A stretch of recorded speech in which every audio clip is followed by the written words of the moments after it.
ഡൽഹി വിധി എഴുതുന്നു. ഫെബ്രുവരി 5 വോട്ടെടുപ്പ്, ഫെബ്രുവരി 8 വോട്ടെണ്ണൽ. 2025 ആദ്യ തെരഞ്ഞെടുപ്പിന്റെ പ്രഖ്യാപനം കൂടിയാണ് തെരഞ്ഞെടുപ്പ് കമ്മീഷന്റെ വാർത്താ സമ്മേളനം. ഡൽഹി വളരെ പ്രധാനപ്പെട്ട ഒരു സംസ്ഥാനം. 70 സീറ്റുകൾ മാത്രമേ ഉള്ളൂ എങ്കിൽ പോലും തന്ത്രപരമായി വളരെ പ്രധാനപ്പെട്ട ഒരു സംസ്ഥാനമാണ്.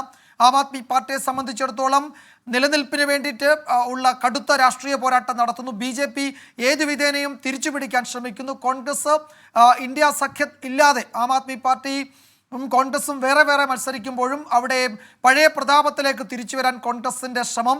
ഇതിനോടകം ആം ആദ്മി പാർട്ടി മുഴുവൻ സീറ്റുകളിലേക്കും സ്ഥാനാർത്ഥികളെ പ്രഖ്യാപിച്ചു. BJPയും കോൺഗ്രസും പകുതിയോളം സ്ഥാനാർത്ഥികളെ പ്രഖ്യാപിച്ചിട്ടുണ്ട്. തെരഞ്ഞെടുപ്പ് പ്രഖ്യാപനത്തിന് മുമ്പേ തെരഞ്ഞെടുപ്പ് ഒരുക്കം പൂർത്തിയാക്കിയ ഒരു സംസ്ഥാനം കൂടിയാണ് രാഷ്ട്രീയ പാർട്ടികളെ സംബന്ധിച്ചിടത്തോളം ഡൽഹി. അങ്ങനെ ഡൽഹി നിയമസഭാ തെരഞ്ഞെടുപ്പിന് കളമൊരുങ്ങുകയാണ്. ഫെബ്രുവരി 8 വോട്ടെണ്ണൽ, 5 ഡൽഹി വിധി എഴുതും. ഒറ്റഘട്ടമായി തെരഞ്ഞെടുപ്പ് നടത്തും. ഇപ്പോൾ തെരഞ്ഞെടുപ്പ് കമ്മീഷന്റെ വാർത്താ സമ്മേളനമാണ് കഴിഞ്ഞത്. ഹരിയാന, മഹാരാഷ്ട്ര തെരഞ്ഞെടുപ്പുകൾക്ക് ശേഷം EVMകളും ഒക്കെയായി ബന്ധപ്പെട്ട് ഉയർന്ന ആരോപണങ്ങൾക്ക് കൂടി വിശദമായ മറുപടി പറഞ്ഞ് ഏതാണ്ട് 1 മണിക്കൂറോളം 3/4 മണിക്കൂറോളം ദൈർഘ്യമുണ്ടായിരുന്ന വാർത്താ സമ്മേളനം. കുറച്ച് നീണ്ടുപോയി വാർത്താ സമ്മേളനമെങ്കിലും ആരോപണങ്ങൾക്ക് തെരഞ്ഞെടുപ്പ് കമ്മീഷണർ മറുപടി പറയുക കൂടിയായിരുന്നു.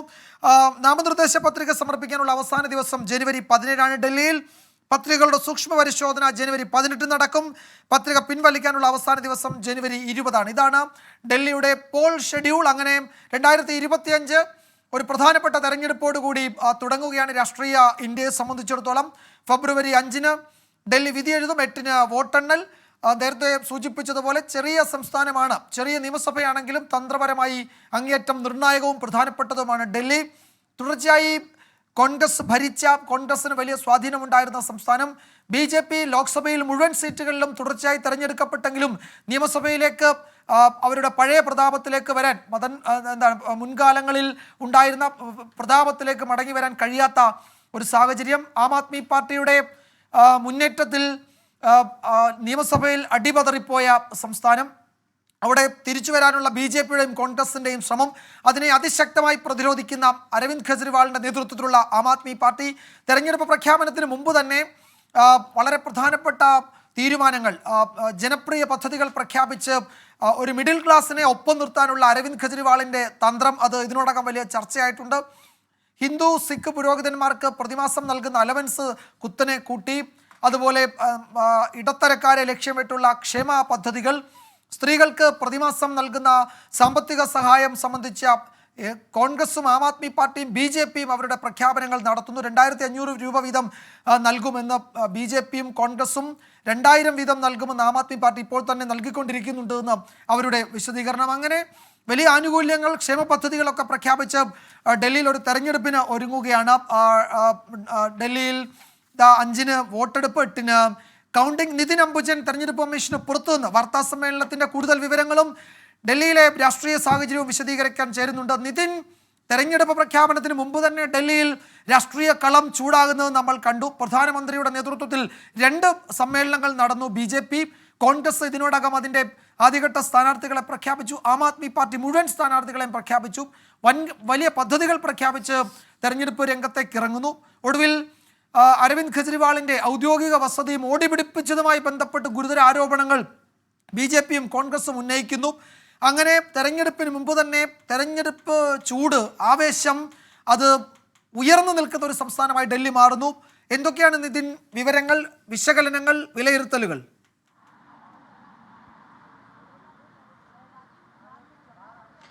വിജയകുമാർ, എന്തായാലും ചൂടുപിടിച്ച രാഷ്ട്രീയ സാഹചര്യത്തിലേക്ക് ഇതിനകം തന്നെ ഡൽഹി കടന്നിട്ടുണ്ട്. ഫെബ്രുവരി 5 വോട്ടെടുപ്പ്, 8 വോട്ടെണ്ണൽ. പത്രിക പിൻവലിക്കാനുള്ള അവസാന തീയതി ഈ മാസം 20 പക്ഷേ ഈ തെരഞ്ഞെടുപ്പ് തീയതി പ്രഖ്യാപിക്കുക എന്ന ഒരു പ്രഖ്യാപനത്തിന് മാത്രമേ ഇനി നേരത്തെ തന്നെ ആ ഒരു കാത്തിരിപ്പ് മാത്രമേ ഉണ്ടായിരുന്നുള്ളൂ. അതിന് മുമ്പാകെ തന്നെ പ്രചരണം എല്ലാവരും ആരംഭിച്ചിരുന്നു. നമുക്കറിയാം, പ്രധാനമന്ത്രി നരേന്ദ്രമോദിയുടെ നേതൃത്വത്തിൽ തന്നെയാണ് കഴിഞ്ഞ 2 സമ്മേളനങ്ങൾ നടത്തിക്കൊണ്ട് പ്രചരണത്തിന് ചൂടുപിടിക്കുന്ന രാഷ്ട്രീയ ഒരു അന്തരീക്ഷം ഡൽഹിയിൽ രൂപപ്പെട്ടത്.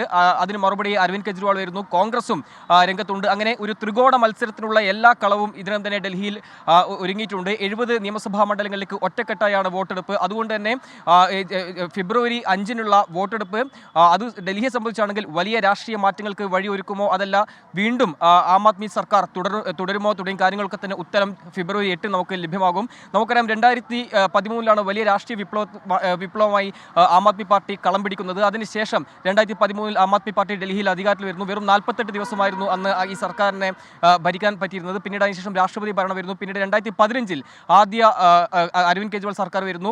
ജനപ്രിയ പ്രഖ്യാപനങ്ങൾ, പദ്ധതികൾ നടപ്പാക്കിയാണ് ജനങ്ങളുടെ കയ്യടി അന്ന് അരവിന്ദ് കെജ്രിവാൾ നേടിയത്. അതിനുശേഷം തുടർഭരണം 2020 നേടുന്നുണ്ട്. പക്ഷേ 2020 ശേഷം ആം ആദ്മി സർക്കാരിൻ്റെ ഒരു രാഷ്ട്രീയ നിലനിൽപ്പ് തന്നെ ചോദ്യം ചെയ്യുന്ന ഒരു തെരഞ്ഞെടുപ്പായി ഈ വരാൻ പോകുന്ന നിയമസഭാ തെരഞ്ഞെടുപ്പ് മാറുമെന്ന കാര്യത്തിൽ തർക്കമില്ല. കാരണം അഴിമതി ആരോപണം, ഒരുപക്ഷെ അഴിമതിക്കെതിരെ വലിയ വിപ്ലവം സൃഷ്ടിച്ചുകൊണ്ട് തന്നെ ആം ആദ്മി പാർട്ടി കളത്തിലിറങ്ങി. പിന്നീട് അരവിന്ദ് കെജ്രിവാൾ മുഖ്യമന്ത്രിയാകുന്നു. ആ മുഖ്യമന്ത്രി തന്നെ അഴിമതി കേസിന്റെ പേരിൽ ഒരു ഘട്ടത്തിൽ ജയിലിലേക്ക് പോകുന്ന സാഹചര്യം. അതോടൊപ്പം തന്നെ അരവിന്ദ് കെജ്രിവാളിന്റെ ഒപ്പം നിൽക്കുന്ന നേതാക്കളും ജയിലിലേക്ക് പോകുന്നു. അങ്ങനെ ഇഡിയുടെ വേട്ടയാടൽ എന്ന ഒരു രാഷ്ട്രീയ പ്രതികാരമായി തന്നെ അതിനെ വിലയിരുത്തുന്നുണ്ടെങ്കിൽ പോലും ആം ആദ്മി സർക്കാർ മേൽ ഇപ്പോൾ ഒരു അഴിമതിയുടെ കഴ ഇതിനും തന്നെ നിലനിൽക്കുന്നുണ്ട്. അതുകൊണ്ട് തന്നെ ഇതിനെല്ലാം ഉത്തരം ഈ ഒരു നിയമസഭാ തെരഞ്ഞെടുപ്പിൽ നൽകുമെന്ന ഒരു പ്രതീക്ഷ തന്നെയാണ് എന്തായാലും ആം ആദ്മി വെച്ചു പുലർത്തുന്നത്. അതുകൊണ്ട് തന്നെയാണ് ജയിൽവാസത്തിന് ശേഷം നേരെ മുഖ്യമന്ത്രി പദത്തിൽ നിന്ന് മാറി സംഘടനാ ചുമതലയിലേക്ക്, സംഘടനയെ നയിക്കുന്ന നിലയിലേക്ക് തന്നെ അരവിന്ദ് കെജ്രിവാൾ മുന്നോട്ട് പോയി അധ്യക്ഷയ്ക്ക് മുഖ്യമന്ത്രി പദം നൽകി. പിന്നീടായിരുന്നു പല ജനപ്രിയ പ്രഖ്യാപനങ്ങളും പദ്ധതികളും പ്രഖ്യാപിച്ചുകൊണ്ട്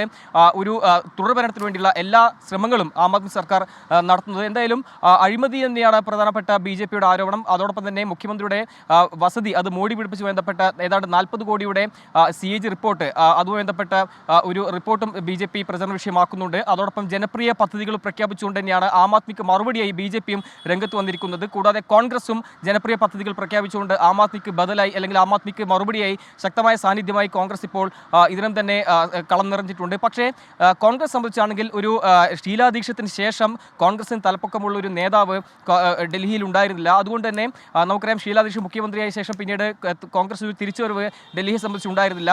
നിയമസഭയിലെ അംഗങ്ങളുടെ എണ്ണം വെറും 0 43 നിന്നും 8 ചുരുങ്ങിയതിനു ശേഷം 0 അംഗങ്ങൾ ഒട്ടും സാന്നിധ്യമില്ലാത്ത നിലയിൽ തന്നെയാണ് കോൺഗ്രസ് ഡൽഹിയിൽ ഉണ്ടായിരുന്നത്. അതേസമയം BJP ആണെങ്കിൽ ഇപ്പോൾ 8 അംഗങ്ങൾ ഡൽഹിയിൽ BJPക്കുണ്ട്. പക്ഷേ ഈ അംഗങ്ങളിൽ നിന്നും പിന്നീട് ഒരു ഭരണമാണ് ഇപ്പോൾ BJP ആഗ്രഹിക്കുന്നത്. നമുക്കറിയാം സുഷമ സ്വരാജിന് ശേഷം ഡൽഹിയിലേക്ക് BJPക്ക് ഒരു ചുവട് പിടിക്കാൻ സാധിച്ചിട്ടില്ല. ആ ഒരു സാഹചര്യത്തിൽ ഇത്തവണ നരേന്ദ്രമോദിയെ തന്നെ രംഗത്തിറക്കി പറഞ്ഞു വെച്ചതുപോലെ അഴിമതി വിരുദ്ധ പോരാട്ടവുമായി വന്ന് പിന്നീട് രാഷ്ട്രീയ പാർട്ടിയായി 10 വർഷത്തോളം ഡൽഹിയിൽ വാഴുന്ന ആം ആദ്മി പാർട്ടിയുടെ നിലനിൽപ്പിനെ പോലും സംബന്ധിക്കുന്ന തെരഞ്ഞെടുപ്പായി മാറുകയാണ് ഫെബ്രുവരി 5 തെരഞ്ഞെടുപ്പ്.